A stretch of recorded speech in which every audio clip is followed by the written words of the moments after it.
Өнөөдөр бие даагч гишүүдийг төлөөлж улсын их хурлын гишүүн Даваасруу мэдээлэл хийлээ. За түүний хэлснээр нэгэнт манан байгуулагдах нь тодорхой болж байна. За тиймээс бие даагч гишүүд сөрөг хүчин болж парламентд хяналт тавьж ажиллахаас өөр аргагүй боллоо гэжээ.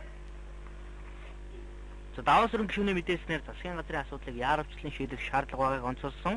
Мөн зөвхөн засгийн газарт орж байж өөрөөр хэлбэл сайд усны дараагаар ард түмний амьдрал цаашлаад улсын их орныхоо төлөө ажилтдаг гэх ойлголт өрөөсөл гэлээ.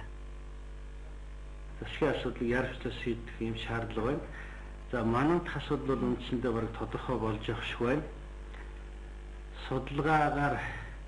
Судалгаа хийлээ ард түмний асуудлыг гэсэн нэрийн дор бол хоёр дахь удаага мандах гэж шүү дээ. Тэгэхээр улс орны ард түмний бодно гэдэг заавал засгийн газар орсноор илэрхийлж яхад бас биш байхаа гэж бид ингэж бодож байгаа юм. Зөвмөнд тэдний үзэж байгаагаар манангийн цаана 3 асуудал байна гэж хардаж байна. Нэгдүгээр анхнаасаа засгийн газарт орох сонирхол байсан тодорхой боллоо. Үүнийг ард түмэн сайн харахыг сануулсан. Мөн оюутлогоо гадныхны мэдэлд өгнө. Түүнчлэн 5-7 хөвчлөл явагдан дараагаар нь үндсэн хуульд өөрчлөлт оруулна. Манан байгуулагдсны дараагаар ийм зүйл болно гэж таамаглаж байна.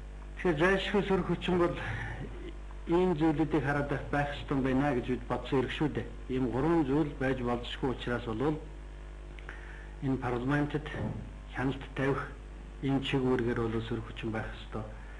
Тэгээ одоо бүгдээрээ нийлэх гэж байгаа юм бол бүх намын төлөөлөл нь хамтрах гэж байгаа юм бол энэ олон түмний төлөөлөл болсон одоо бид гурав энэ үүргийг гүйцэтгэхээс өөр бол арга байхгүй.